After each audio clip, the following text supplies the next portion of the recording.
Setiap ibadah dalam agama kita mempunyai tekanan yang berbeda, stressing yang tidak sama. Ada ibadah itu disebut ibadah qalbiyah, ibadah hati. Anggota badan sekalipun tidak banyak ikut berperan. Orangnya bisa saja duduk di meja, sedang berada di kantor menghadapi tamu, tapi di hatinya Allah, Allah, Allah. Itu ibadah hati namanya.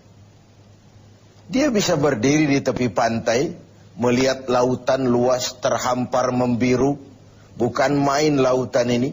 Kalau laut saja begini hebat, apalagi yang bikin laut. Wisata seperti itu berpahala. Karena dia tidak mengagumi laut, dia mengagumi yang bikin itu laut. Dia melihat gunung tinggi menjulang ke angkasa. Bukan main gunung. Kalau gunung saja begini hebat, apalagi yang bikin itu gunung. Dia tidak memuja dan memuji gunung. Dia puja, dia puji yang bikin itu gunung. Wisata rohani namanya. Berpahala. Ini ibadah qalbiyah, ibadah hati. Zikir khafi, zikir yang tersembunyi. Tangannya nulis, ngadepi tamu, tapi hatinya subhanallah, alhamdulillah, wa la ilaha illallah, wallahu akbar. Zikir khafi, zikir yang tersembunyi, ibadah hati. Ada pula ibadah qalbiyah badaniyah. Selain hati, anggota badan. Harta tidak terlalu berperan, tidak terlalu berperan. Misalnya puasa yang sedang kita kerjakan ini. Asal hati berniat, badan mampu mengerjakan, ibadah itu sudah bisa terlaksana. Sholat, walaupun pakai ada unsur harta, tapi kan tidak seberapa. Sarung, penekanannya tetap hati dan badan. Ada pula ibadah itu disebut qalbiyah, badaniyah, maliyah. Hati, badan, harta. Semua komponen. Ini seperti ibadah haji misalnya. Hati berniat, badan melaksanakan, harta dikeluarkan, baru bisa terlaksana ibadah itu. Kurang salah satunya, sulit terlaksana. Hati kepengen betul pergi haji. Badan sehat. Uang tidak punya. Selamat ngelamun. Uang banyak. Badan sehat, hati tidak kepengen. Oh, liburan akhir tahunnya sih New York, London, Paris, Rome. Tapi ke Mekah tidak pernah sampai. Nah, yang mau kita bicarakan sore ini, ibadah yang justru tekanannya kepada harta. Disebut ibadah maliyah. Ibadah harta. Memang harta yang diminta untuk dikeluarkan dalam melaksanakan ibadah itu. Yaitu zakat, infak, dan sedekah. Kesenjangan yang alami adalah sunnatullah. Quran menjelaskan itu. Kami lebihkan rezeki sebagian kamu dari yang lain. Ada yang kaya, ada yang miskin.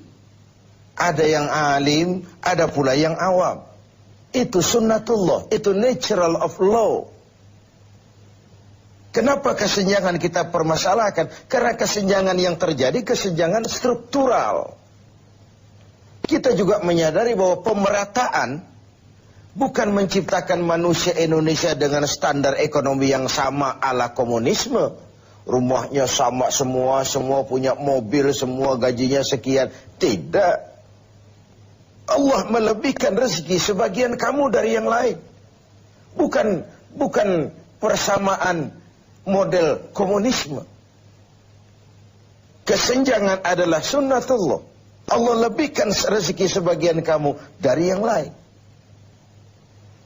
Pemerataan yang kita harapkan adalah terciptanya peluang dan kesempatan.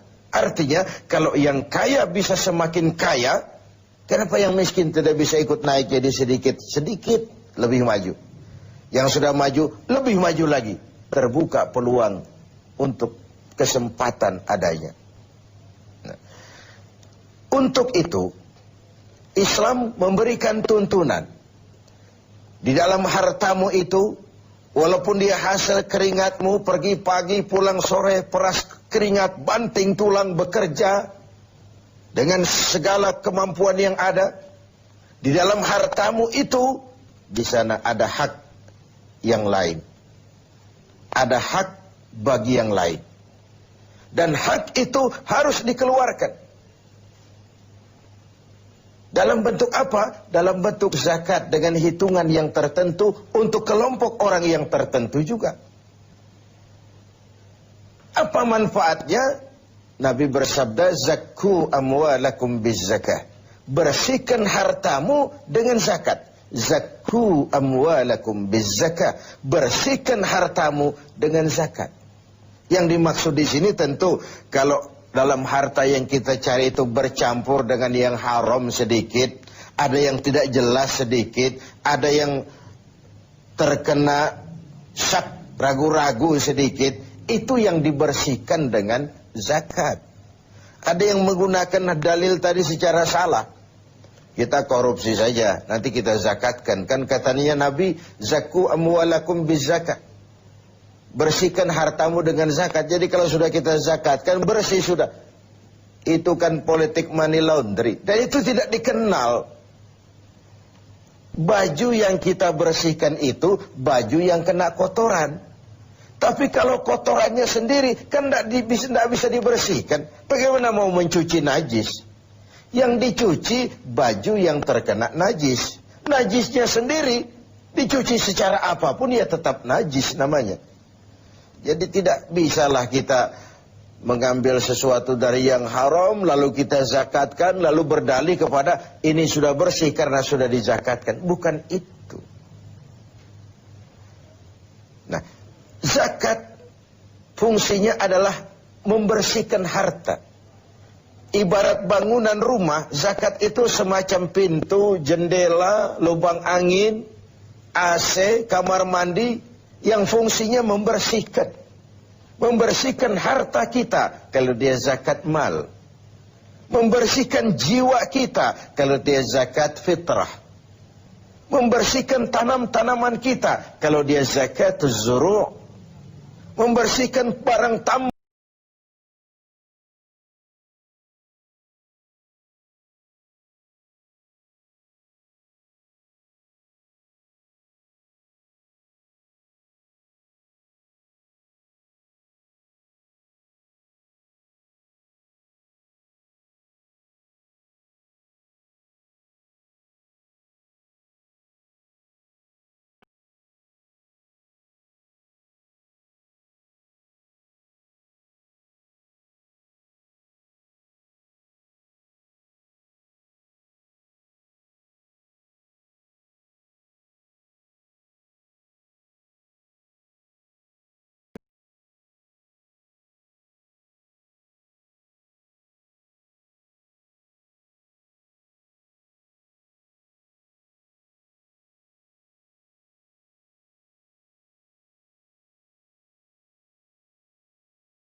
Ibadah maliyah, ibadah harta, ibadah yang memang tekanannya kepada harta itu. Pemirsa TV 7 yang berbahagia, keberkahan terletak pada bagaimana kita mencari harta dan membelanjakannya dengan benar. Keberkahan terletak pada mereka yang menerima, mendoakan kita. Bersyukurlah manusia kalau dia oleh Allah dijadikan berfungsi sebagai keran air yang menyimpan tapi tidak untuk dirinya, menyimpan tapi disalurkan kepada mereka yang memang memerlukannya. Bagian dari pendidikan puasa adalah tumbuhnya kepekaan sosial. Kepekaan melahirkan kepedulian. Dan kepedulian dibuktikan di minggu-minggu akhir Ramadan ini dengan kewajiban membayar zakat, infak, setidaknya sedekah.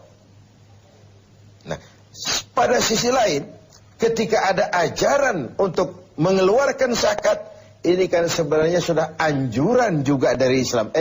Kau harus punya ekonomi yang kuat supaya kau bisa bayar zakat.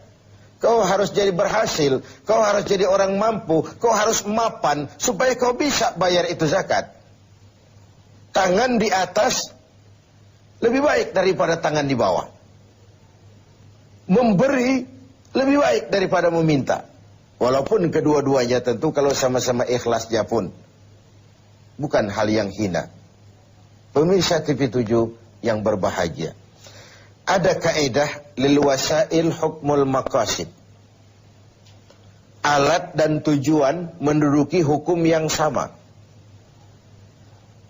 Kalau kita diperintahkan sholat dan menutup aurat lebih dahulu sebagai syarat sahnya sholat, kan kita disuruh sama dengan tidak langsung, kau harus punya industri tekstil, supaya haji kau bisa ihram, supaya sholat kau bisa pakai sarung, kau harus punya industri tekstil. Kau pergi haji kemana? Ke Mekah. Kau harus kuasai teknologi canggih, bikin pesawat, karena kau nggak mungkin berenang dari Indonesia ke Jeddah. Kau harus bayar zakat. Itu artinya apa? Kau harus punya ekonomi yang mapan. Kau harus berhasil supaya kau jadi pelaksana zakat, bukan penerima zakat. Kalaupun hari ini, tahun ini, berdiri pada barisan yang menerima zakat, tanamkan di hati, sekarang saya pada barisan yang menerima zakat. Saya akan berjuang sepenuhnya agar tahun depan saya pindah menjadi orang yang membayar dan mengeluarkan zakat. Semoga di akhir Ramadan minggu ini